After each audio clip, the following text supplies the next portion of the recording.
Hola a todos y buenas tardes. Muchas gracias por unirse en esta sesión tan importante sobre la economía de cultivo de la uva de vino del Grupo Portuario de Viticultores. Podríamos haber dicho con la misma facilidad que cultivador de vino persistente o implacable o tenaz o terco, pero nos decidimos por que perduramos, porque nos trae a mente algo que dura y que continuará así en el futuro. Bueno, todos sabemos que algunas cosas tienen que cambiar y adaptarse. También sabemos que vamos a encontrar formas de crear una industria y de un entorno económico que puedan sostener muchos modelos de negocios. La industria del vino de Oregon está funcionando extraordinariamente bien. La alta demanda del vino de Oregon provocó un enorme aumento en las ventas de vino en 2021. Los precios de promedio de las botellas aumentaron, los envíos totales aumentaron, y los resultados más recientes de la encuesta de Silicon Valley Bank nos indican que las ventas totales de vino de Oregon superaron todas las demás regiones de Estados Unidos. Más de la mitad de los encuestados del norte de Oregon dijeron que el 2021 fue uno de los mejores años del negocio en su historia. Y aún así, el camino para los productores de uva en Oregon sigue siendo muy difícil. Los rendimientos son impredecibles, con la madre naturaleza siempre a la cabeza. Los costos de materiales e insumos en el viñedo, como en muchos otros sectores, han aumentado rápidamente y los costos de mano de obra son el costo más grande en el viñedo. Están aumentando mucho. La sesión de hoy va a explorar en detalle cómo estas métricas han cambiado a lo largo de los años. ¿Qué han hecho y qué precios han sido impactados en el futuro? ¿Qué se puede hacer para que la industria del vino siga funcionando y que lo haga de forma exitosa? Nuestros ponentes hoy son el Dr. James Terms. El Dr. Terms es un profesor asociado de la economía aplicada en el Instituto de Vino de Oregon. Mike McNally es el copropietario de un hermoso viñedo en las terrazas de Gemely Carlton AVA y participa activamente en la comunidad vinícola local de Willamette Valley. Daniel Fay es el presidente de Results Partners, Vineyard Management and Development Company, y el copropietario de Fay Lemons, y Herb Quarry. Herb es el propietario de Applegate Vineyard Management y de Quality North, ubicadas en el Valle de Applegate en el sur de Oregon. Todos nuestros propietarios pueden responder preguntas a través del chat. Bueno, la sesión de hoy ya va a iniciar, entonces si tienen alguna pregunta en particular, asegúrense de ponerlo en la publicación. Si desean hacer alguna pregunta a alguien en el grupo, entonces los dedos más rápidos que puedan escribir lo pueden hacer. Y le damos la bienvenida al Dr. Sturms, que nos va a iniciar hoy. Gracias, Lee, por esa introducción, yo la aprecio mucho. Y una bienvenida a todos los que están escuchando hoy en el panel de discusión. Es una gran oportunidad para poder hablar sobre lo que para mí es un tema atemporal en términos de la economía, de lo que está sucediendo en los viñedos y las oportunidades que tenemos de éxito entre los viticultores en el gran estado de Oregon. Así que mi contribución al panel, al menos en este punto, es preparar el escenario para los demás miembros del panel. Por lo tanto, mi objetivo es dar un poco de perspectiva y ver en dónde está la industria y hacia dónde podría llegar y darle una perspectiva histórica. Y así, para prepararme para la charla de hoy, yo dediqué algo de tiempo revisando documentos antiguos que indagan en esto. Y a mí como académico me gusta leer y hacer esto. Y lo que descubrí fue que hay una preocupación recurrente que se verbalizó, se articuló y documentó a lo largo de los últimos 40 años de la era moderna de la producción de vino en Oregon. Y algunas de las cosas que no se estaban filtrando en la mente de la gente que durante ese periodo lo hacía es que eran muy perspicaces en términos de cuáles fueron los problemas históricamente y cómo esos problemas quizá aún son relevantes hasta hoy. Y lo que quiero hacer es guiarlos a través de esta conversación continua de los últimos 40 años, ya que me he referido a ella, para poder tener una idea de lo que era relevante para los viticultores de vino a principios de la década del 80, hasta nuestro momento actual, en el 2022. Así que retrocediendo en el tiempo, miré algunos documentos desde este principio de esta fecha. Entonces vayamos al 82, solo hace unos 20 acres, entonces que estén plantados en el estado de Oregon. Y estábamos viendo que el comienzo de la industria ya estaba empezando a surgir. Y había un documento al que yo estaba viendo que hablaba sobre la economía en los viñedos de ese momento. Y lo que digo está acá en pantalla, quiero leerlo porque realmente resuena hasta el día de hoy. Y la cita dice que el panorama económico del cultivo de uvas en Oregon tiene márgenes muy estrechos. La mejor cobertura, como el saliente del balance actual, pareciera ser una seria atención al desarrollo de desarrollar mejores prácticas de cultivos, la reducción de costos de producción y una buena planificación financiera y mantenimiento de registros. Una gran cita, creo que fue extremadamente oportuno y relevante para la industria que simplemente estaba empezando a dar sus primeros pasos. Y obviamente un enfoque en el costo de producción y la comprensión de cuáles son las mejores prácticas para realizarlas en el viñedo parece ser muy relevante y muy apropiado para el momento en el que estaba esa industria. Y sin embargo, no creo que sea demasiado exagerado el imaginar o pensar en cuestiones relacionadas con el balance que son tan relevantes como lo eran en el 82 y que lo son hoy. Y a medida que avanzamos en el tiempo, creo que hay otras citas que creo que son muy útiles para reflexionar en ellas a medida que nos preparamos para hablar sobre en dónde está la industria hoy y hacia dónde se dirige mañana.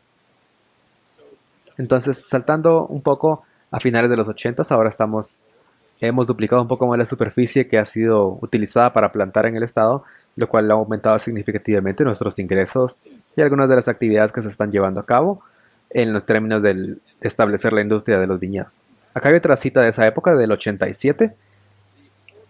La industria de vino en Oregon tiene un producto de bajo volumen, alta calidad y precio relativamente alto. Me fascina que hayan citado esto en el 87. Como grupo, los productores de uva de vino y de las bodegas deben asegurarse de que el mercado del producto se expanda tan rápido como la producción. La industria tendrá una capacidad para manejar todas las uvas y mercados establecidos para manejar esta magnitud de vino de Oregon. Es sorprendente que esta cita dice que están preocupados por la magnitud del volumen de vino con 4.000 acres y un poco más de 250 viñedos.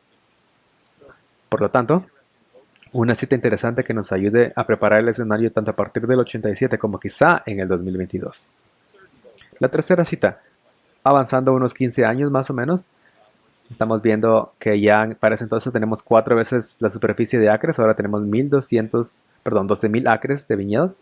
Y esta cita creo que realmente me pareció reveladora para ese periodo. Si el precio alto es la mejor estrategia para Brand Oregon, los productores deben hacer un esfuerzo adicional en el viñedo para garantizar que su producto tenga una alta relación calidad-precio. Estos esfuerzos adicionales supondrán una presión económica adicional para los productores independientes y potencialmente hasta el punto de desafiar su existencia. Y acá hay una cita que tiene 20 años. Es lo que estamos viendo. Sin embargo, parece que sea una preocupación recurrente en términos de la viabilidad y resiliencia de los viticultores de vino, y particularmente de aquellos que son independientes y no están afiliados directamente a una bodega. Y ya saben, de nuevo, que hay un tema que pareciera filtrarse al primer plano de conversación en el 2002, y sin embargo parece bastante relevante incluso en el 2022. Otros avanzando 7 años más, estamos empezando a ver cómo la industria empieza a despegar. Dice, si los productores de uva pueden participar en el proceso de elaboración del vino con valor, dándole un valor agregado. De nuevo, esta idea de proceso del valor agregado se ha hablado acá. Entonces es más probable que se beneficien financieramente. Los productores no deben olvidar el conjunto. No olvidemos la importancia de que un viñedo pueda tener en la estabilidad financiera general del negocio agrícola. Los requisitos financieros para completar la siembra de un nuevo viñedo podrían poner en peligro el flujo de caja y disminuir la solvencia del establecimiento. De nuevo, a modo de advertencia, es un camino para seguir para participar en el proceso de valor agregado, como reconocer también los riesgos asociados particularmente en el riesgo financiero, para establecer nuevos viñedos y en general tomar ese tipo de iniciativas mientras se trata de encontrar un camino de éxito en el cultivo de las uvas de vino. Ahora moviéndonos al 2018, no hace muchos años, los productores a menudo se centran en reducir los costos para aumentar las ganancias. Para aumentar las posibilidades de éxito financiero se debe hacer más hincapié en los cultivos, en las prácticas que optimizan el rendimiento, la calidad de la fruta y el precio para tener una ubicación particular. Por lo tanto, hay que entender que hay varias cosas acá, varias fuentes potenciales de éxito económico, que no se trata simplemente del rendimiento, no de los costos, y no simplemente el precio, sino de que hay una combinación de factores que sí pueden contribuir al éxito de un productor de uvas. Y ahora, ¿en dónde estamos ahora? Entonces, ahora estamos viendo que probablemente tenemos 40.000 acres de uvas de vino plantadas en alrededor de unos 4.500 viñedos. Y a medida que revisamos estas estadísticas podemos ver que cosas han cambiado con el tiempo. Claramente muchos de estos factores que he incluido yo en mis diapositivas de PowerPoint han crecido ya en importancia y en su relevancia. Y sin embargo, creo que el mensaje subyacente en términos de qué es lo que necesitamos hacer en un viñedo para que sea económicamente viable, creo que muchas de las preguntas, y como lo indicamos ya en las citas que vimos, sugerirían que la respuesta a esa pregunta, y esto es lo que esperamos hablar hoy en un panel que puede ser atemporal, como lo fueron algunas de estas citas. Entonces, espero tener acá a nuestros panelistas que también, copanelistas que van a continuar en esta conversación, y espero con muchas ansias cualquier pregunta que puedan poner en el chat para darle seguimiento a la conversación. Espero que podamos relacionarnos y hablar de este tema. Gracias. Buenas tardes a todos. Si bien el tema de esta presentación es cómo ganar dinero con el viñedo, me gustaría a mí señalar que la industria del viñedo es diferente a cualquier otra industria agrícola. Si yo les preguntara a los productores de avellanas, o a los productores de arándanos, o a los ganaderos, por qué las avellanas, o por qué los arándanos, por qué se crían, o por qué crían ganado, la respuesta sería la misma. Su objetivo es ganar dinero. Si yo les pregunto a ustedes, ¿por qué tienen un viñedo? La respuesta de los viticultores serían múltiples y diversas. Siguiente. Acá hay algunas razones por las cuales las personas son dueñas de un viñedo. No hay nada correcto o incorrecto acá, y cualquiera de estos objetivos pueden enumerarse sin juicio y sin ningún orden en particular. No es ningún secreto que los inversores buscan refugio del aumento de inflación en el mercado inmobiliario. Las tierras de cultivo no son una excepción, y las tierras de cultivo con potencial de cultivo de uva no son una excepción. Los fondos privados, el dinero institucional están fluyendo hacia Oregon en una tasa alta y rápida. Seamos claros acerca de los inversores institucionales para poder alcanzar puntos de referencia financieros. Estas personas están apostando por la apreciación de la tierra mucho más que el flujo de efectivo anual de las uvas. Aunque los agentes no tienen suficiente para asegurar una fuente confiable de uvas para las bodegas, llamada integración vertical, hasta comprar o plantar un viñedo como símbolo de estatus o para planes de heredarlos. Después de tener carreras exitosas en otras industrias, algunas personas con educación agrícola sienten la necesidad de volver a sus raíces. Muchos están rodeados o están adyacentes a un resort, o un VRBO, o un bed and breakfast, para enriquecer la experiencia de sus huéspedes.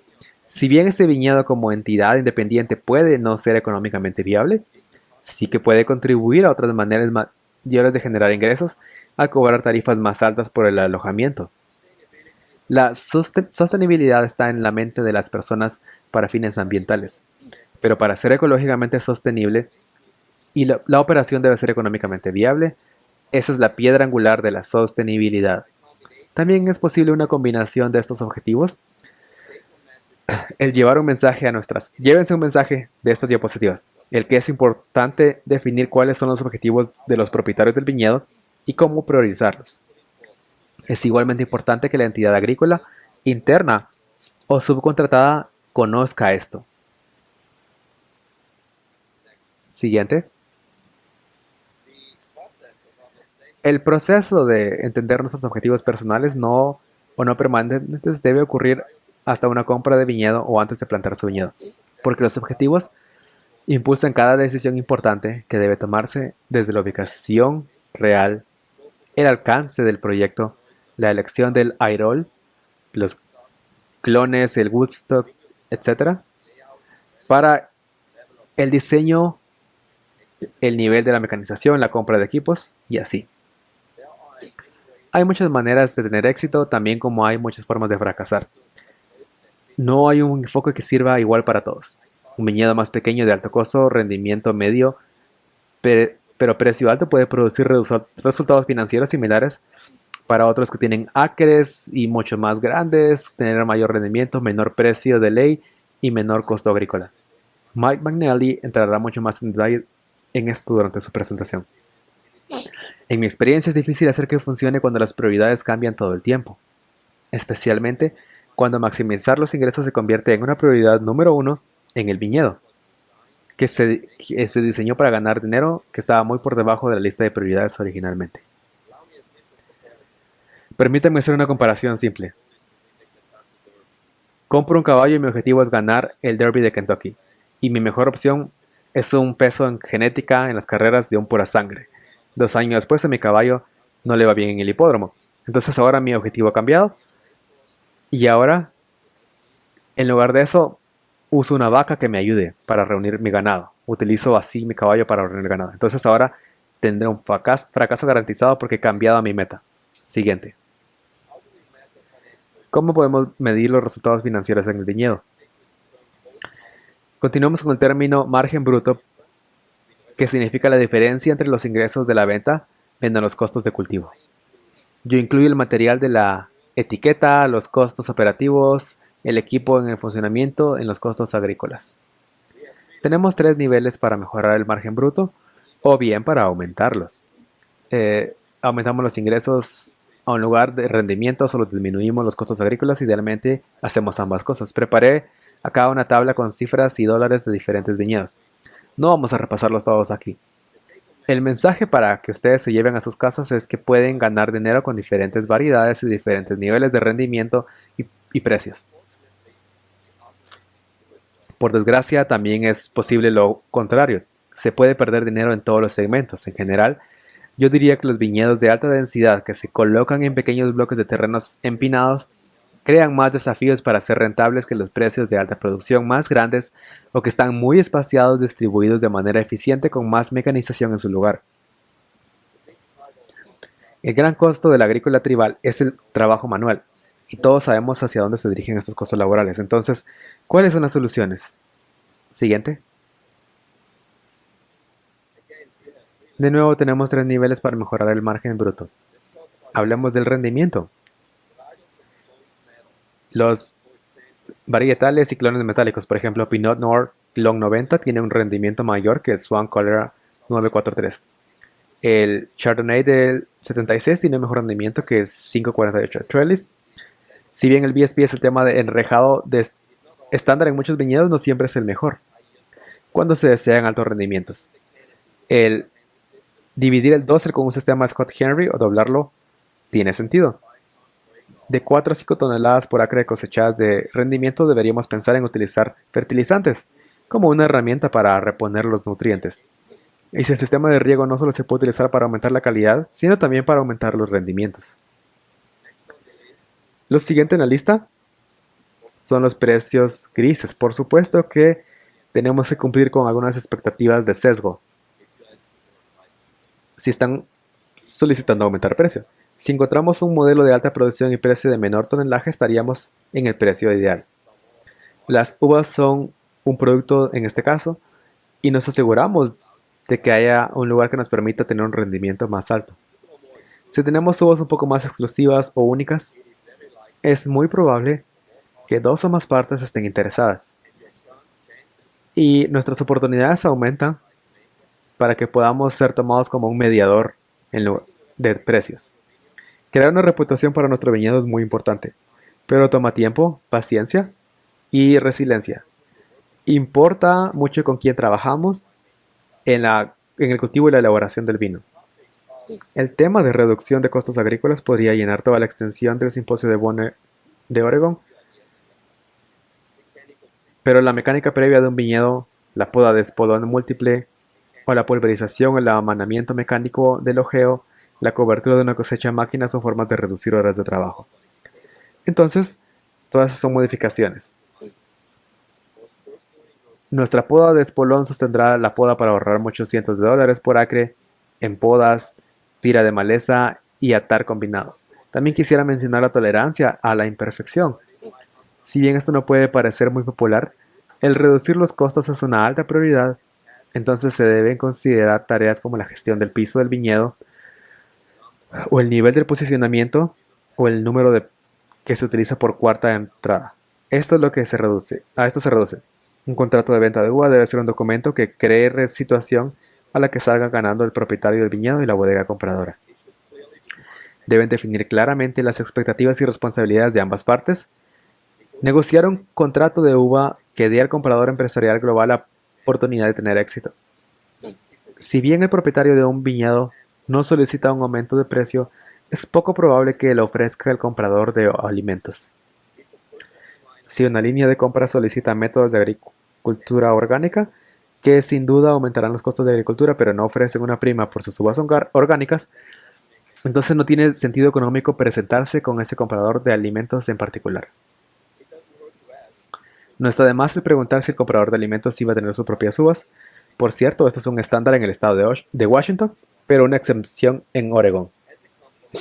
Como compromiso, nos terminamos dividiéndonos por los costos de transporte de la bodega, que fácilmente podrían ser ahorrados por el propietario del viñedo hasta $100 por acre.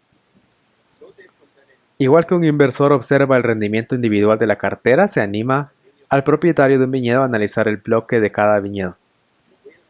Tendremos líderes perfectos y tendremos pérdidas también. Concentrémonos en las pérdidas. Tomemos medidas para hacer cambios y convertámoslas en entidades rentables. También podemos hacer cambios drásticos. Por ejemplo, los filtros. Si alguien en esta presentación no sabe cuál es el camino de obtener más rentabilidad, no duden en comunicarse conmigo. Sé que podemos averiguar qué es lo mejor para ustedes. Gracias por su atención. Esta presentación proporcionará perspectivas adicionales sobre las palancas de precio, rendimiento y costo agrícola identificadas por Daniel Fay. También voy a revisar los resultados financieros de la inversión para algunos diseños financieros que son pocos, pero que en sus diseños y escenarios operativos están.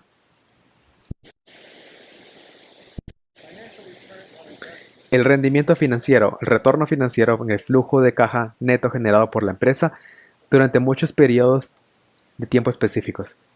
Por lo general se mide como una tasa interna de rendimiento o el flujo de caja durante 15, 20 o 25 años.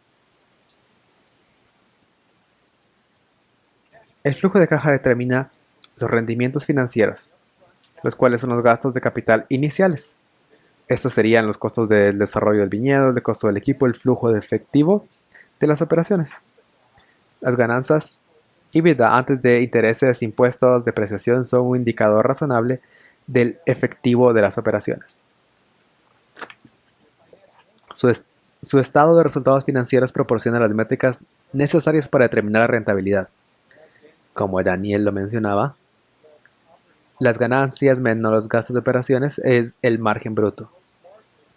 El margen bruto menos otros costos.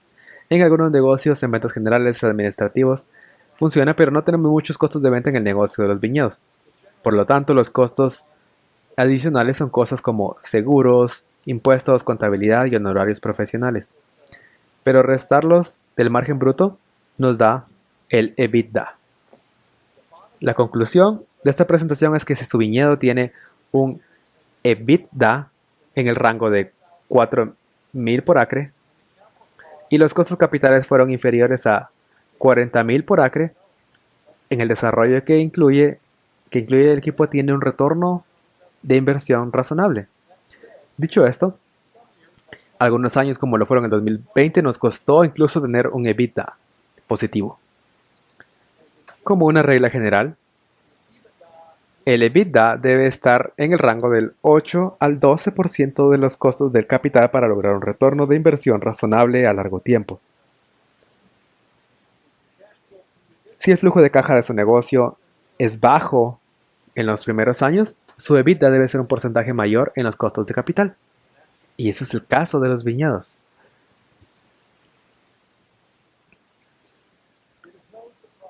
A esta audiencia no le va a sorprender que los costos de los viñedos hayan aumentado.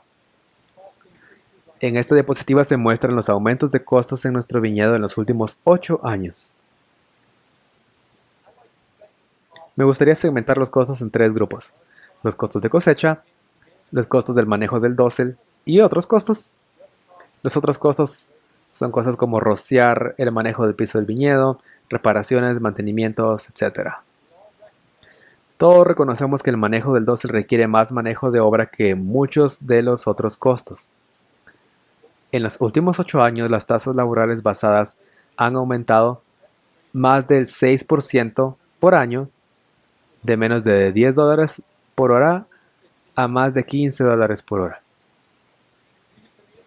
Hemos podido absorber parte de esos aumentos en nuestro viñedo, pero nuestros costos siguen aumentando por un 4% anual. Nuestra empresa de gestión de viñedos ha agregado eficiencias que han reducido la tasa escalada alrededor de un 2% anual. Se requiere innovación para poder compensar los aumentos de los costos laborales básicos. A medida que nos preparábamos para esta presentación, Herb, Lee y yo nos reunimos y obtuvimos los datos de unos 15 viñedos diferentes con respecto a los costos operativos del 2021. Todos los viñedos utilizaron sistemas de enrejado, posicionamiento vertical de brotes y poda de caña. Algunos de los datos eran bastante detallados y otros no tanto.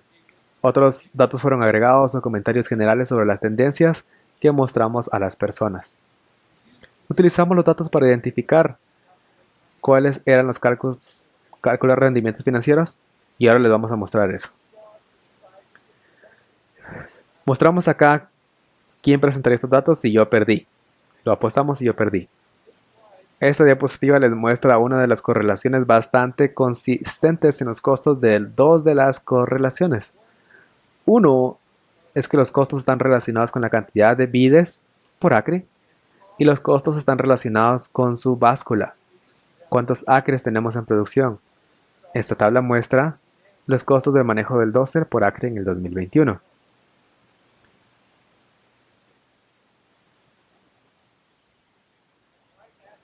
En el eje Y de ambos gráficos está el costo por acre.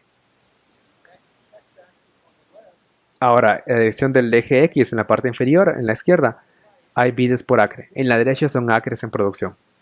Entonces, si miramos el gráfico de la izquierda, podemos ver que hay alrededor de 1250 vides por acre. Eso es un espacio de 5 por 7. El costo del manejo del dosel está por debajo de 2500 por acre. A medida que se avanza a las 2200 vides por acre o filas de menos de 6 pies, ahora superamos los $3000 por acre.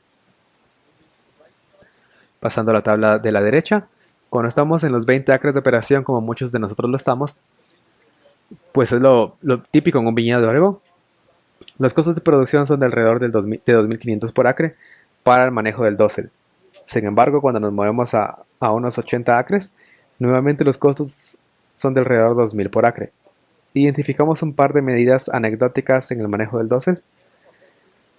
La cobertura mecánica es de alrededor de 200, comparada con la cobertura manual de 300 por acre. El cortar las hojas de la poda también puede variar desde $100 por acre si solo estamos haciendo una pequeña pasada hasta 300 por acre si estamos bajando todo el nivel a un grupo por sesión.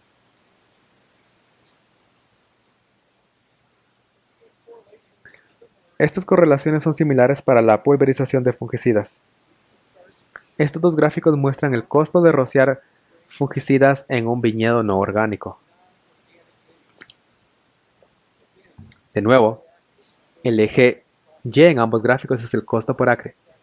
El eje X de la izquierda es la densidad de la derecha son los acres de producción. Se pueden ver en la izquierda, pero hacia abajo alrededor de 1250 vides por acre. El espaciamiento de 5 por 7 es inferior a los $600 por acre para rociar fungicida. A medida que nos movemos a los 220, estamos llegando a menos de 6 pies. Estamos pasando los $700 del acre. El gráfico de la derecha muestra la eficiencia de la báscula cuando se reduce alrededor de 20 acres. Ahí estaríamos a más de $700 por acre para rociar fungicidas. Sin embargo, cuando obtenemos algo alrededor de unos 80 o 100 acres, estamos por debajo de $600 por acre. Por supuesto, se están preguntando cuál es la diferencia para un viñedo orgánico o biodinámico. Bueno, la pulverización de fungicidas en un viñedo no orgánico puede agregar $300 a $400 por acre. Básicamente estamos haciendo 4 o 5 pulverizaciones más en el aerosol típico que le cuesta realmente $60 y $80 por acre.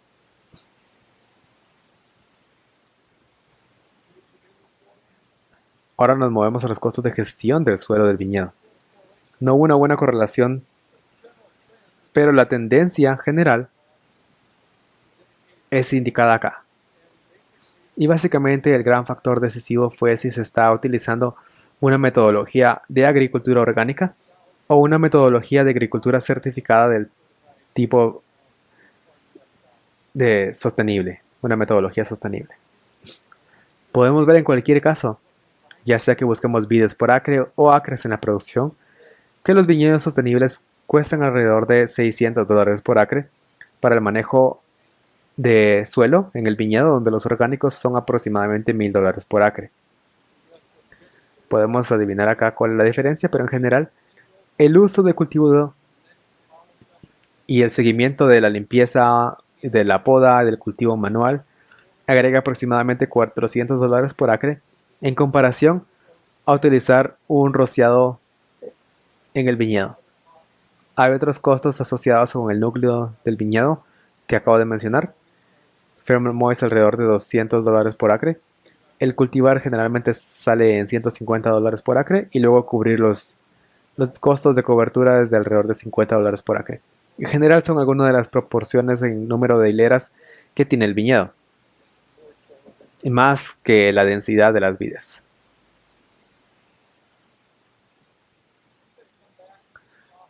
Voy a volver a hablar costos de operación en un momento, pero hablemos sobre los rendimientos de las frutas. Este gráfico muestra los factores que impulsan el rendimiento de la fruta. Sé que es un poco lleno, está un poco lleno, pero vamos a centrarnos en los óvalos. La suposición clave asociada con estas gráficas es que el rendimiento de la fruta es proporcional al pie lineal del dosel. Otra forma de decirlo es que el rendimiento de la fruta es inversamente proporcional a la hilera. Cuanto más amplio sea el espacio, las filas puras que tenemos por acre, y por lo tanto, el pie del dosel lineal tiene menos. También hay un límite en la cantidad de brotes que podemos colocar en un bastón o cordón a través del cable fructífero. Esta tabla supone un espacio promedio entre los brotes de aproximadamente 3 pulgadas y media, y eso equivale 3 por 4 brotes y medio de pie. Entonces echemos un vistazo al gráfico de la izquierda. De nuevo, voy a enfocarme en el eje, acá donde está el eje X, el espacio entre las filas de 7 pies. El gráfico de la izquierda es de los gramos. Tenemos un buen año bastante bueno en el que estamos teniendo unos 100 gramos por cada grupo.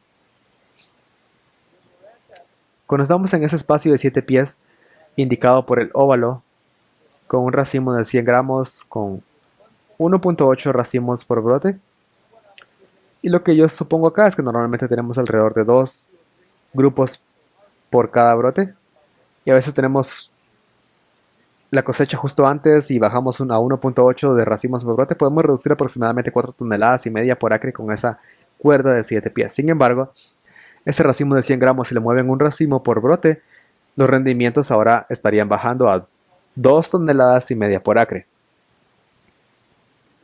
Si pasamos a la tabla de la derecha y la observamos, agrupamos 75 gramos nuevamente en ese espacio de 7 pies de ancho y un grupo de 75 gramos con 1.8 racimos por brote. Estaríamos debajo de las 3 toneladas y media por acre. Nos va a costar llegar a 4 toneladas por acre este año. Con ese racimo de 75 gramos y un racimo por brote estamos por debajo de las 2 toneladas por acre. Un espacio entre líneas más estrecho tiene mejores rendimientos porque tiene más hileras por acre, lo que se traduce en más pies de dosel o más pies de alambre fructífero por acre. Algo clave para considerar en estas tablas es que es difícil superar las 4 toneladas por acre, año tras año, con las filas de 7 pies o más. Esta es una diapositiva que realmente quería ver acá por las estimaciones de precio importantes de la fruta. El gráfico muestra dos categorías de precios de fruta. Uno es el precio de seguro de las cosechas, que básicamente es el precio general que encontramos en el mercado. Y el otro es el precio designado. El precio designado del viñedo se basa en la información anecdótica sobre el Pinot Noir de Willamette Valley que podemos recopilar. En general, para obtener más de 3.500 por tonelada, es necesario tener vides más viejas que de alguna forma funcionan después de 8 o 10 años. Los rendimientos más bajos, nuevamente de 3 toneladas o 2 toneladas y media por acre, parecen ser una agricultura mágica y de precisión. Debemos dedicar tiempo a mover los brotes 2 o 3 veces. Debemos realizar una serie de otras actividades como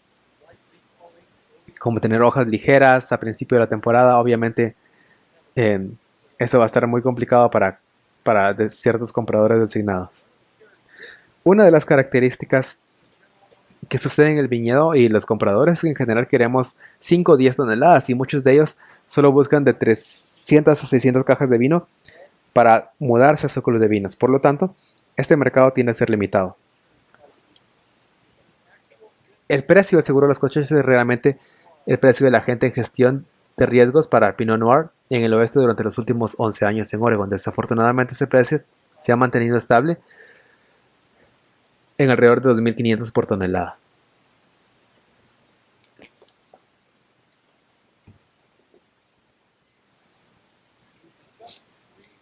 Ya hemos analizado las tres palancas clave: costo, rendimiento y precios. Ahora nos gustaría ofrecer algunos ejemplos de retornos financieros de la inversión en 4 escenarios de viñedos. El escenario A es un viñedo de 20 acres con un espacio de 1 por 1.8 metros. Podemos llegar a 3.3 toneladas por acre. Un racimo por brote con este tipo de espaciado.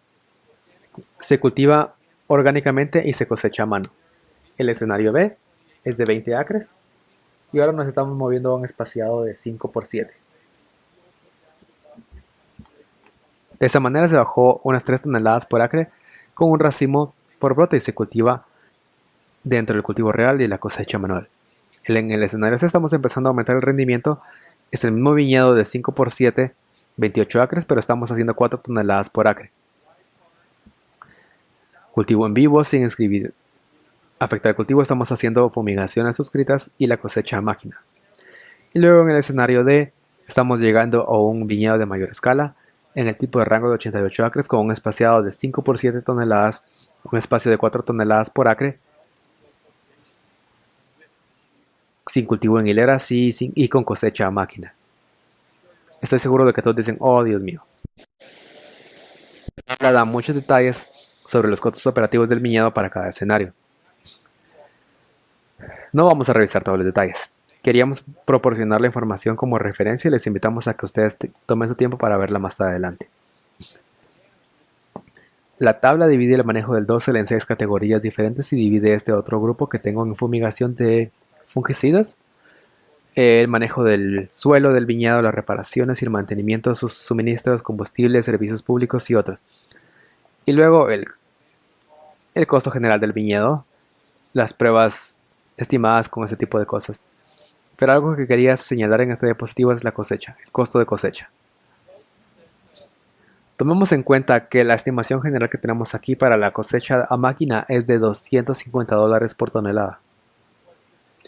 Por supuesto que esta se tiende a subir o bajar según el tamaño y la cantidad de transporte que utilicemos, pero eso se traduce en alrededor de 1.000 por acre a 4 toneladas por acre. También se proporciona una estimación general sobre la cosecha manual en aproximadamente 450 por tonelada. De nuevo, hay muchos rangos desde 350 hasta 500 toneladas, lo que se traduce en 1.350 por acre por 3 toneladas por acre.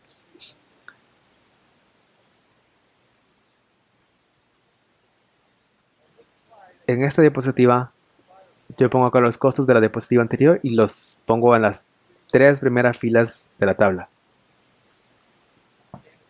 Los costos de manejo del dosel variaron: 3.600 por acre para el escenario A, hasta 2.600 para el escenario D. La reparación y la gestión del piso del viñedo, la pulverización, los suministros de mantenimiento, etc. Van desde 3.600 por tonelada hasta 2.700 por tonelada en el escenario D. La cosecha cuesta 1.500 por acre para el escenario A. Yo debería estar hablando en acres si dijera toneladas, lo siento. 1.500 por acre en el escenario A, 2.000 por acre en el escenario D.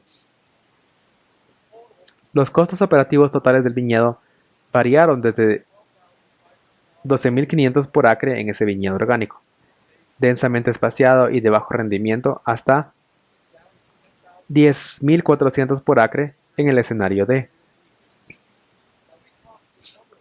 Ahora, ya hemos hablado con varios propietarios que dijeron que pueden hacer esto por 2.000 más un acre menos que estos costos. Pero cuando lo investigamos, algunos de ellos no incluían al gerente del viñedo que usaron porque el gerente del viñedo hace otras cosas en su negocio o lo están haciendo gran parte del trabajo ellos mismos por su cuenta. La conclusión de la diapositiva es que son los ingresos en el margen bruto. Los escenarios A, C y D tienen márgenes brutos en el rango de 4.000 por acre, donde el escenario B está sufriendo con un margen bruto de solo 2.000 por acre. Yo excluí los gastos generales, por lo que generales son alrededor de 500 por acre, que conocemos ya de la tabla particular. Ahora movámonos a la parte final de acá. Hemos revisado mucha información, pero hablemos de la rentabilidad. Las estimaciones para el retorno financiero de la inversión utilizaron una métrica TIR, tasa de retorno interna, relacionada con los 4 escenarios que proporcionó este gráfico. Las 3 líneas de abajo son los costos generales. Las 3 filas de arriba son los costos generales. Para mostrarles este EBITDA, yo empecé con con esto temprano, de forma temprana acá, con alrededor de 4.000 acres. Las 3 líneas intermedias hablan sobre los costos de capital, los costos de desarrollo del viñedo. Los costos de los viñedos son los principales costos de desarrollo de capital. Pueden ver acá que estamos hablando de unos 35.000 por acre. Ahora bien, estos costos del 2021 hemos visto que se ha levantado a un 15% con el costo del material moviéndose hacia el 2022, podría ser incluso el 20%, pero los 35.000 por acre para el viñedo denso o 25.000 por acre para el 5x7. Estos son los costos y por supuesto el costo del equipo. Ustedes saben que no vamos a comprar un tractor por 5.000 por un acre, pero una vez que se alcanzan los 20 o 40 acres, podemos ver que tenemos algo de estimación razonable con los equipos. Hablemos ahora del retorno. La rentabilidad de cada escenario se indica después de 15, 20, 25 y 30 años. La métrica utilizada para indicar la rentabilidad es una TIR no sostenida, una tasa de rendimiento interna no permitida. Por lo general, esto se calcula sin límite, lo que significa que usted asume que no hay deuda en la empresa. El uso de las deudas de bajo costo puede mejorar sus retornos financieros. Por ejemplo, estas de acá podrían mejorar más o menos un 2% si asumimos que la deuda del 50% utilizada para comprar el costo principal o para organizar los costos o costos de capital para desarrollar el viñedo o comprar equipo.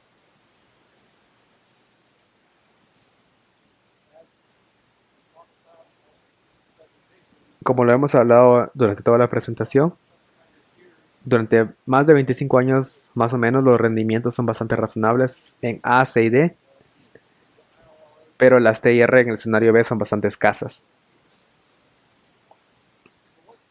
Entonces, ¿cuál es el resumen final de todo esto? ¿Cuáles son las consideraciones sobre estos retornos financieros? En el escenario A los rendimientos financieros son razonables, no son geniales, pero son razonables. Los precios altos requieren rendimientos más bajos, una agricultura de precisión, lo cual significa que tiene costos más altos. En el escenario B, los rendimientos financieros son marginales en el menor de los casos cuando se tiene menos de 3 toneladas por acre y tenemos menos de $3.000 por tonelada para la fruta. Escenario C, por fin, estamos consiguiendo algo de beneficios razonables. O tenemos beneficios razonables incluso de 2.600 la tonelada, pero es difícil hacer 4 toneladas por acre al año. Y luego el escenario D, finalmente tenemos acá beneficios razonables de nuevo. Está devolviendo costos operativos, pero nuevamente es difícil hacer 4 toneladas por acre año tras año con un espaciado de 7 pies. Entonces, debe ser tu estrategia financiera? ¿Cuáles son las consideraciones al respecto? Mi primera consideración general es que la economía no siempre se trata de las finanzas. Los economistas observan muchos factores diferentes cuando hablan de la economía en los negocios. Y las finanzas no tienen mucho que ver con eso. El ser propietario y el administrador de un viñedo es un estilo de vida. Los viñedos y las bodegas son negocios complejos e interesantes. Yo he estado asociado con muchos negocios y nunca he encontrado uno que sea fascinante como el negocio de los viñedos y el vino. Hay varias opciones para mejorar los retornos financieros. Daniel abordó un poco de eso. Primero, optimizar el diseño frontal. Ser objetivo y cuáles son los propósitos. Si nos dedicamos a esto para ganar dinero, es mejor que no tengamos espacios estrechos. Es mejor que pensemos en Scott Henry con 2 alambres fructíferos. Debemos pensar en las existencias de las raíces que pueden impulsar nuestro rendimiento. Debemos pensar en la compra de espacios de hileras para la mecanización. Debemos pensar en las variedades y los clones que maximizan los rendimientos. La integración vertical es una opción, pero si tenemos un viñedo boutique con espacios reducidos y bajos rendimientos, pensemos en integrarnos al negocio de la bodega. La integración horizontal no es una opción. Busquemos eso, busquemos una escala de unos 100 acres con mayores rendimientos. La optimización horizontal vertical, administramos una cartera, compremos los bloques que producen altos rendimientos o que tienen problemas para convertirse en fruta. Y aumentemos los rendimientos de esos bloques y coloquemos los otros bloques en el viñedo. Designemos precios o especialicémonos. Identifiquemos un nicho de mercado. Una pequeña operación directa al consumidor. La única que ocupa alrededor de 1.500 acres y pueden tener un buen caso de 2.000 directamente al negocio, donde están las bodegas o consumo o diversificar. Asumamos la gestión del viñedo para un vecino u otros negocios. Agreguemos Custom Crush, contratos de Custom Crush a la bodega o pensemos qué podemos cambiar con esto. Con esto concluyen mis comentarios. Sé que han sido muchos números, mucha información y me encantaría compartirlos mejor los modelos financieros para que ustedes puedan obtener esta información directamente. Muchas gracias.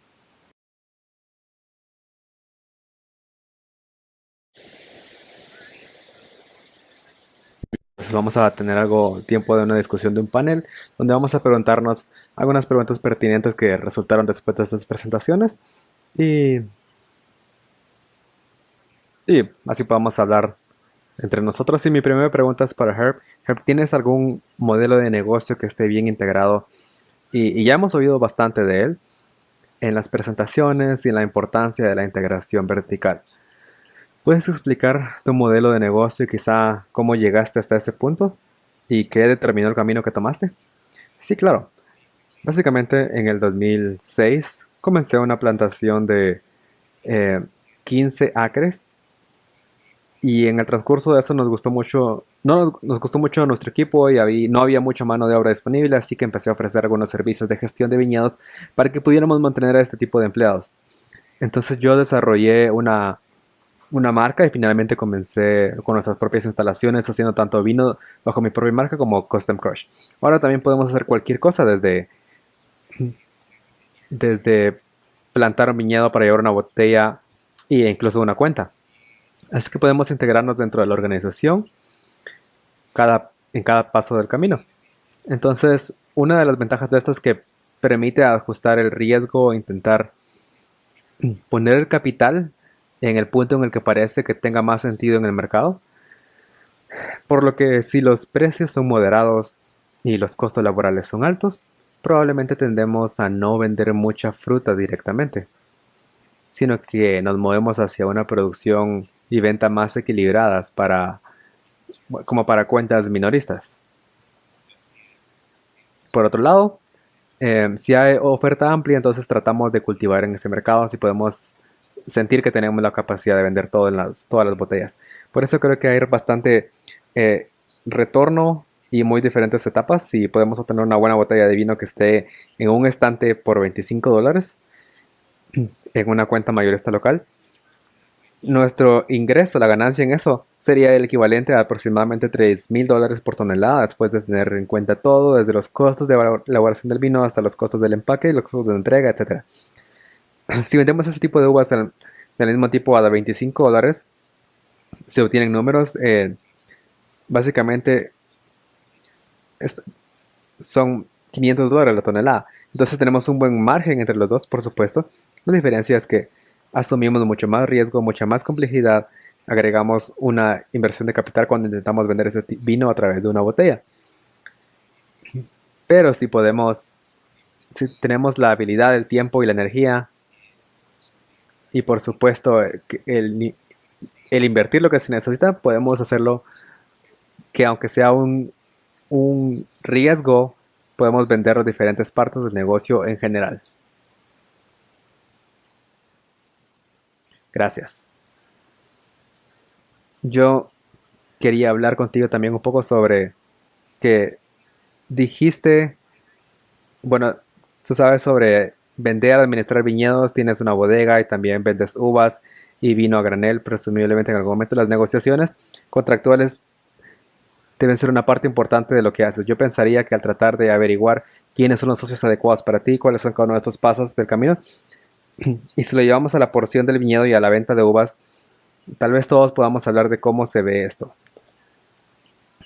y cómo se crea una situación para siempre ganar tanto para nosotros como para a quien estamos vendiendo uvas, o si puede hacer lo mismo, el vino. ¿Cómo piensas cuál es la mejor forma de hacer este contrato para que todos hoy sepan cómo hacerlo y en años futuros?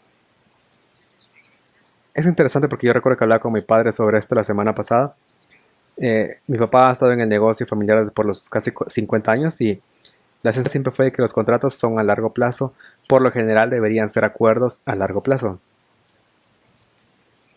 Las, basados en las relaciones a largo plazo, por lo que la bodega no pueda ganar todos los años. Es posible que el productor no gane todos los años y eso está bien, pero creamos de acuerdo, un contrato de acuerdo a ser equitativos y sabemos que puede haber años buenos y años malos, pero está bien. Y creo que una cosa del contrato es que por supuesto debería ser mutuamente beneficioso, es decir, para las dos partes, debe integrarse lo antes posible en la temporada de crecimiento, debería tener cláusulas que permitan ciertas circunstancias, por ejemplo, cláusulas que permitan aumentos automáticos de precios de tarifas,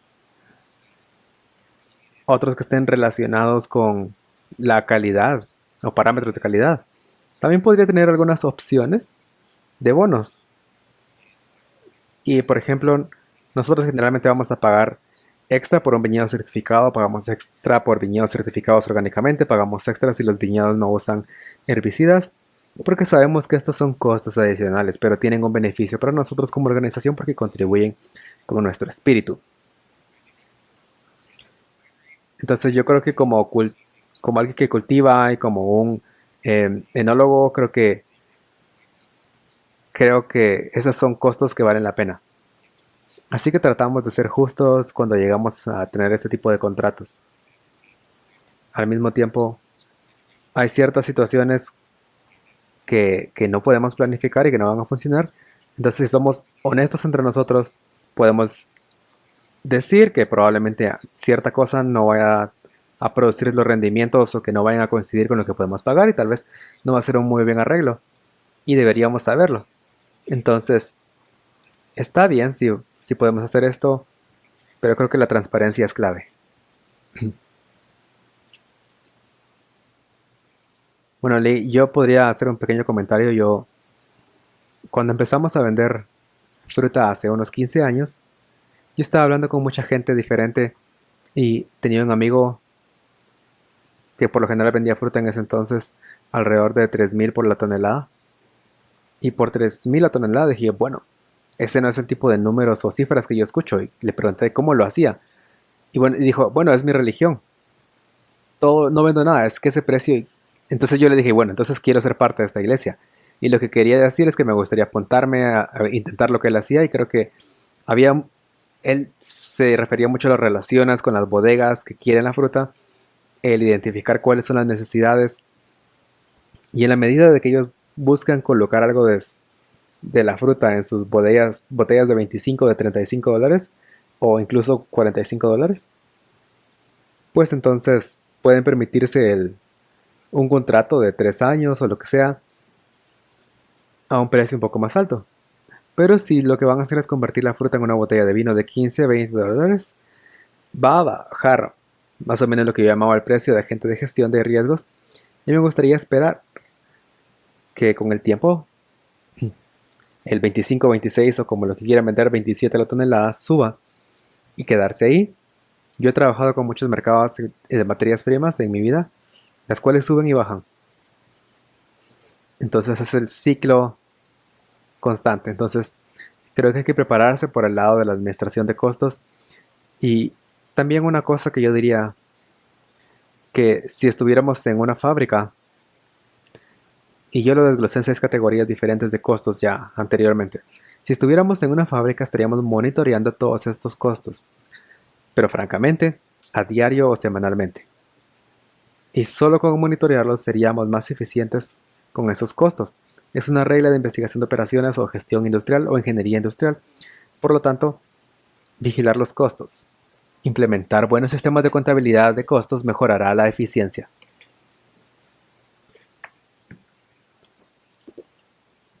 Muy buen punto, gracias. ¿Alguna otra pregunta que tengan entre ustedes? Por ejemplo, Mike, dijiste que quizá tenías alguna pregunta para Daniel sobre sus técnicas de gestión de dosel. Sí, Daniel, me daba curiosidad. La mayoría de los viñedos que nos rodean, incluidos nosotros, utilizan podas de caña. ¿Hay ahorro de costos con este tipo de poda o afectaría mis rendimientos? La respuesta es sí y sí. Entonces definitivamente podemos ahorrar dinero con las tareas de invierno que estamos podando. En la poda mecánica y el retoque manual pueden costarle más que la poda de caña. Pero la eliminación del cepillo básicamente está hecha y los costos de descarga involucrados también. Yo diría que se está utilizando el rango de 300 o 400 de costos por acre. En cuanto al rendimiento, si tienen el mismo número de brotes de Collinion Foot, pueden esperar que el tiempo que disminuya con la poda de espoldones. Los costos de tamaño son cada vez más pequeños pero se puede compensar aumentando la densidad de brotes. Solo hay que tener más espuelas. Bueno, voy a aumentar entonces. ¿Qué tal si agregas otro alambre de frutas? ¿Es factible? Si estoy en posición vertical, ¿puedo pasar a un Scott Henry o uno de doble fruta? Necesitan al menos 8 pies para dividir el dosel.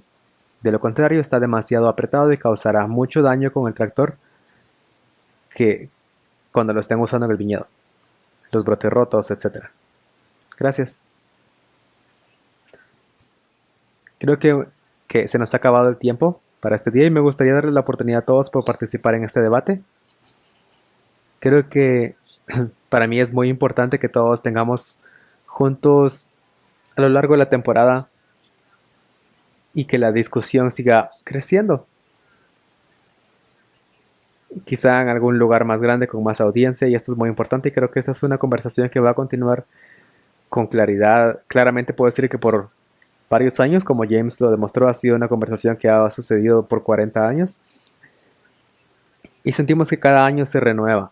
Entonces es un camino por el que tenemos que pasar y en este momento estamos todos juntos y creo que como dijo Herb, con una buena comunicación y con buenas discusiones entre nosotros, espero que todas estas empresas puedan encontrar soluciones a los problemas que enfrentamos anualmente.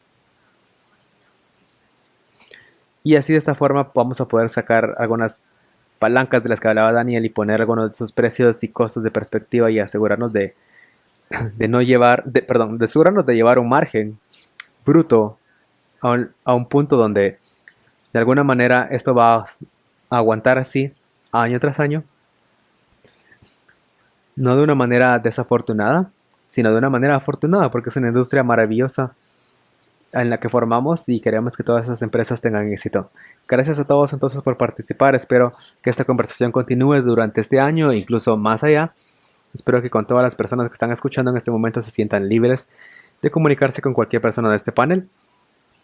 Y espero que hayamos tenido una buena charla y discusión durante este tiempo para que podamos obtener respuestas a sus preguntas y pasar y continuar con el 2022. Muchas gracias a todos.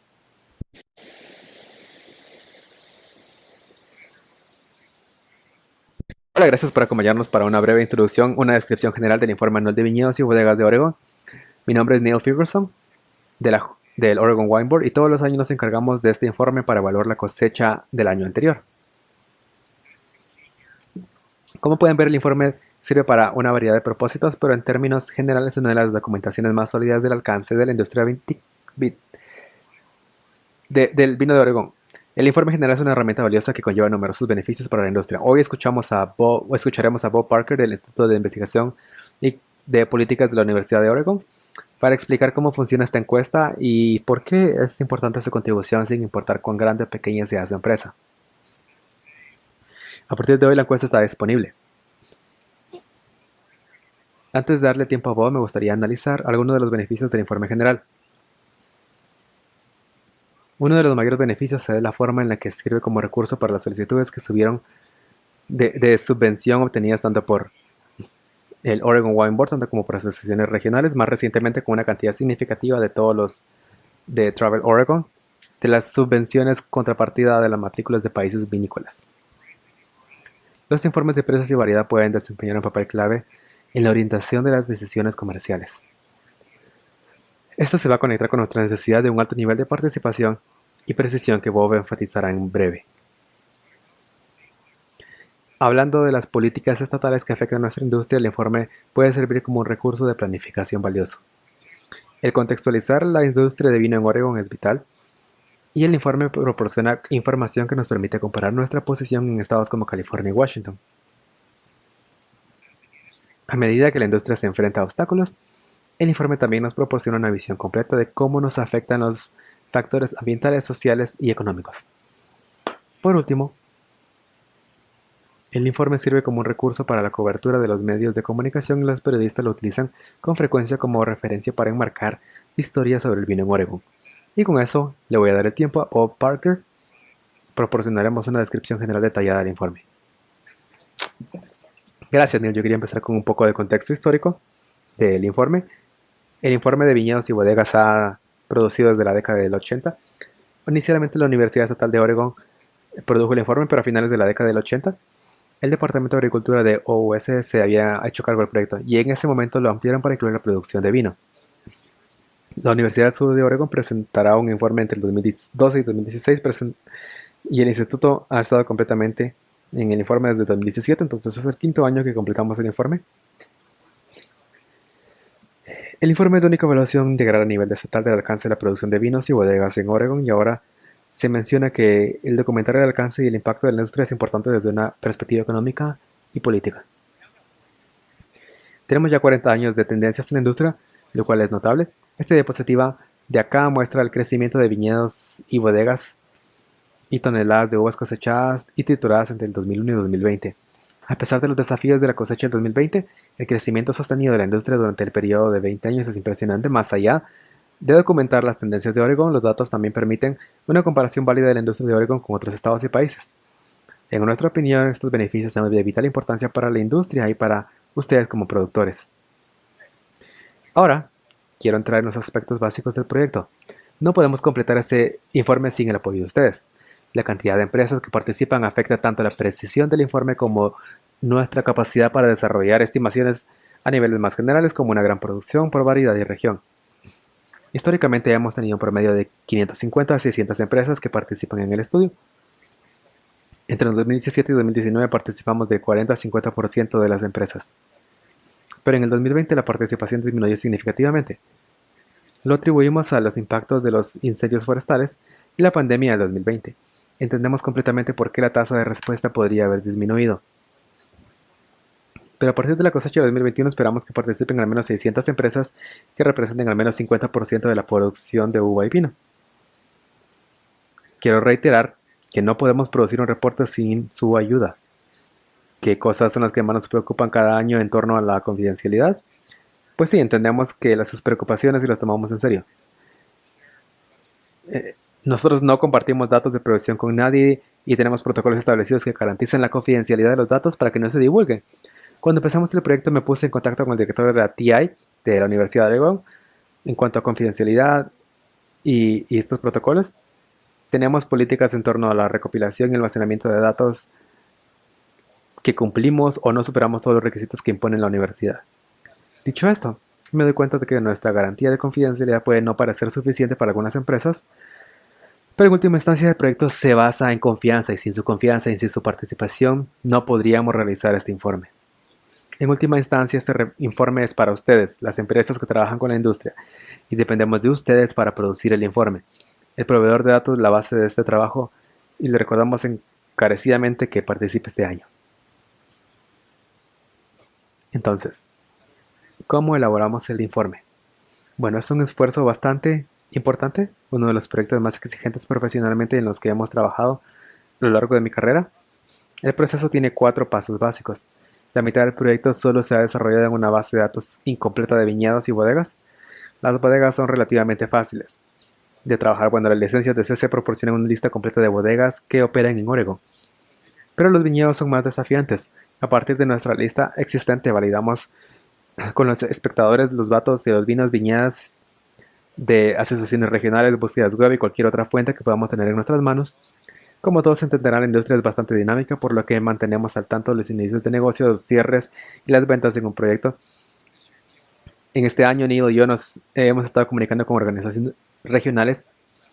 El segundo paso es colectar datos de viñedos y bodegas. Esta parte es en la que están ustedes familiarizados, que reciben muchos correos míos para proporcionar datos. Hemos iniciado ese proceso de inicio hoy y ese proceso continuará hasta el mes de abril. Y nuevamente los datos que nos proporcionan son la base del informe. Por eso los animamos a participar en este año. El tercer paso es producir el informe de precios preliminar. El informe preliminar de precios se publica a finales de la primavera para proporcionar datos sobre precios de venta de las uvas que se espera que sean útiles para negociaciones de contratos y otros fines. Finalmente, durante el verano se elaborarán los informes de viñedos y bodegas. Estos informes amplían los datos para que proporcionan para representar toda la industria, lo cual no es algo pequeño. Utilizamos una variedad de métodos para garantizar la calidad de los datos y desarrollar un informe lo más preciso posible. Revisamos cuidadosamente las respuestas de los usuarios para garantizar su precisión. Vemos los cambios de un año a otro y consultamos los expertos de la industria, incluidos académicos y productores. Si bien tomamos una serie de medidas para mejorar la precisión, aún queda margen de mejora y cada año refinamos métodos para mejorar la precisión del informe. Dicho esto, creemos que este informe es un buen reflejo del alcance de la industria y es una herramienta útil para la industria. En resumen, la participación de los viñedos y los bodegas es el factor más importante en la calidad del informe. Tanto la cantidad de empresas que proporcionan como la integridad de los datos que usted proporcione son fundamentales para este proceso. En última instancia, la calidad del informe depende de ustedes. Para las empresas de la industria, cuantos más datos proporcione, mejor será el informe que podamos producir. Vamos a dar el tiempo de nuevo a Neil para que termine. Gracias por todo el trabajo que hacen y por proporcionarnos una información exhaustiva que describe por qué es esencial que los miembros de la industria proporcionen respuestas a la encuesta. A partir de hoy, como mencioné, las encuestas anuales de informes de viñedos de bodegas transfirieron oficialmente. Deberían ustedes haber recibido un correo electrónico con un enlace en la encuesta en su bandeja de entrada. Por favor, envíelo en cualquier contacto relevante y gracias por su apoyo. No duden en ponerse en contacto con Bob o conmigo si tienen alguna pregunta y estaremos encantados de ayudarles. A continuación, tenemos la presentación del premio Industry Partner Award.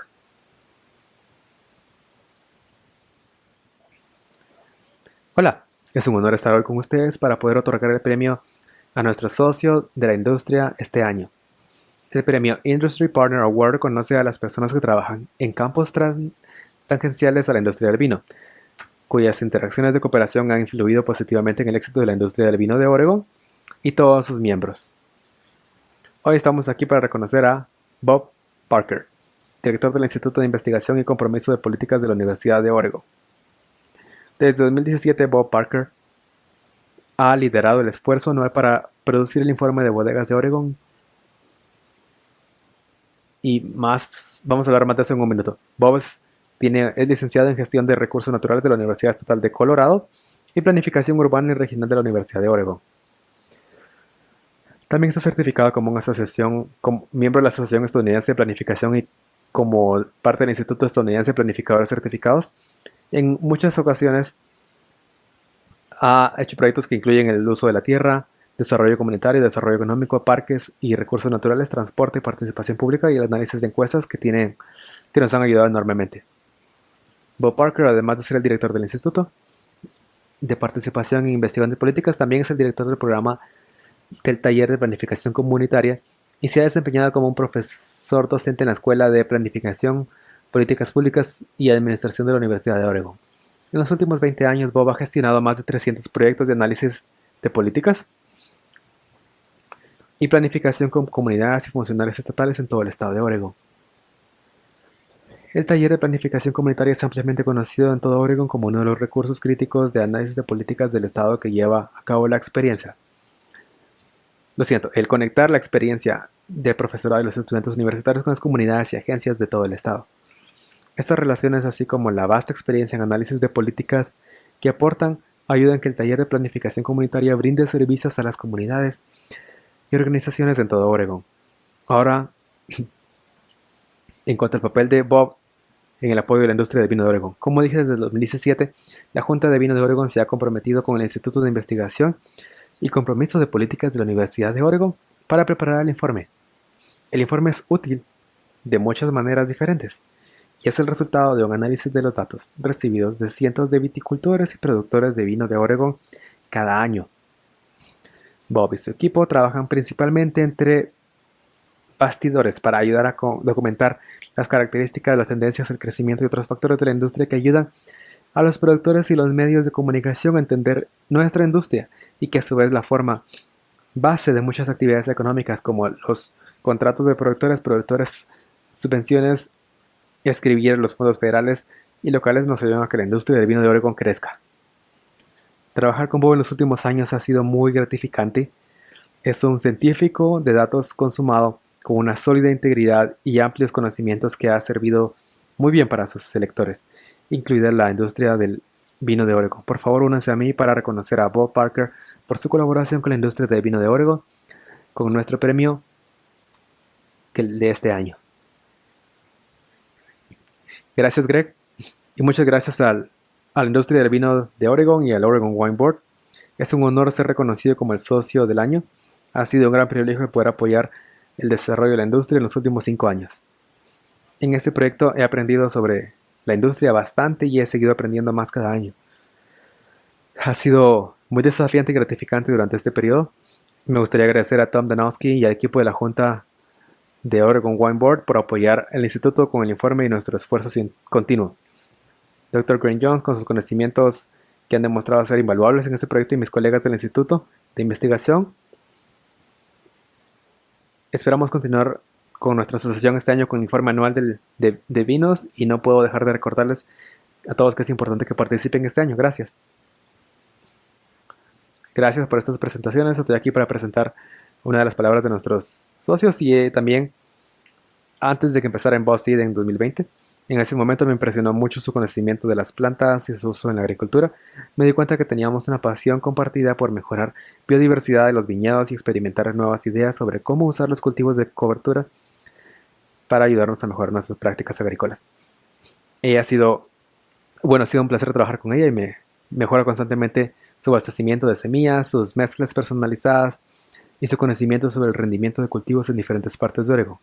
La experiencia de Rebecca en los viñedos desde sus días como viticultora e inspectora de vino le dio una visión única en la necesidad de los cultivos de la cobertura de viñedo. Especialmente su conocimiento sobre los cultivos de cobertura me ha ayudado a innovar diferentes enfoques para cubrir los cultivos del viñedo, incluido el cultivar cultivos debajo de la vid en lugar de usar labranza. Entonces, ahora Vamos a darle el tiempo para que ella pueda presentarse y hablar sobre cómo mejorar nuestra sostenibilidad en la industria en el futuro. Wow, muchas gracias a Jason y al Oregon Wine Board por este reconocimiento. Permítanme decir que primero es un verdadero fastidio que no pueda estar acá con todos ustedes en persona para celebrarlo porque, vamos a ser sinceros, ustedes son muy buenos para festejar. Así que déjenme hablarles sobre las semillas de cultivos de cobertura y un poco sobre mí. Las semillas de cultivo de cobertura es un producto de observación de por vida. Me crié en las estaciones de Sierra de Nevada, donde como niña trepé entre los robles y observaba en primavera cómo las colinas estallaban con sus flores silvestres nativas. Mi mamá me enseñó el uso de los nativos y los europeos de muchas de estas plantas y luego, cuando era adolescente, me mudé a Fresno, la canasta de frutas del país. Y ahí vi kilómetros y kilómetros de huertos forestales intensivos, silvestres, viñedos, campos de algodón, y fue entonces cuando empecé a preguntarme de dónde vienen las cosas silvestres. En los 90, a finales de los 90, conocí a un amigo, el doctor Robert Fogg, me presentó su trabajo sobre sistemas de huertos biológicamente integrados en almendras y también me presentó el trabajo de grupos como Will Farm Alliance. Me inspiró mucho por el trabajo del Dr. Frog y sus colegas Will Farm Alliance en mejoras sobre el hábitat de las granjas y luego en 2004 en Oregon fui a la escuela de posgrado en la OSU. Y justo ahí, estando en la universidad con el Dr. Paul Schreiner, instaló un experimento de cultivos de cobertura en 2 viñedos del Valle de Willamette. Ahí fue cuando yo aprendí lo poderosa que puede ser la herramienta de vitivinícola para cubrir los cultivos. Y así empezó una carrera de 18 años en la industria del vino de Oregon. Tengo que pensar en los viñedos de Van Duser para darme mi primer trabajo de gestión de viñedos. Y especialmente gracias al programa de Life para contratarme como uno de sus inspectores, que me dio la oportunidad de salir y caminar por inmuebles de viñedos en Oregon y Washington con algunos gerentes increíblemente progresistas. Gracias a mi mentor de semillas, Don Worth, cuya pasión por cultivos de cobertura puede superar incluso la mía. Por último, quiero agradecer por supuesto a mi esposo Chris y a sus padres que y voy a llorar, me han ayudado mucho mientras descubrí cómo iniciar un negocio en una pandemia. Me siento completamente honrado, por cierto, de recibir este premio. Quiero que todos sepan que estoy comprometida a seguir aprendiendo sobre la gestión del suelo de los viñedos para que pueda ayudarlos a ustedes a cumplir sus objetivos de agricultura y viticonología